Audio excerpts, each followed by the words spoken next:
A week ago, we told you about a historical house in Canfield a builder once torn down to make way for a new housing development. Tonight, a plea from the man who still owns the house to please have someone step forward and save it.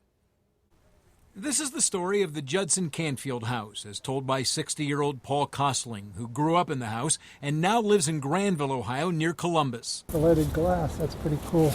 Last week, when I toured the house with developer Sam Pizzulo, who wants it demolished, you could see how the land slopes to the south, a slope Paul Kosling and his friends would sled ride down. And then in the summer, we had many baseball games and football games in the front yard with all the neighborhood friends of mine. Kosling was always told the house was built in the early 1800s by Judson Canfield himself and not the mid-1800s and Canfield's grandson, as some have said. In 1952, Paul's parents, Henry and Blanche Kosling, moved the house from 88 North Broad Street to 275 North Broad Street. The house was very dilapidated. It had been abandoned for years. There were squatters living in it. The Koslings are not descendants of the Canfields. Henry and Blanche just liked the house and the historical significance. They had it fully restored. They would later divorce, but Paul and his mother remained in the house. Blanche Kosling was a master bridge player and an art teacher who liked to entertain. It was a house that was always very vibrant with respect to, just a lot of different input and different types of conversation. Paul Kosling says most of the house is original. The bread ovens are still in the kitchen fireplace.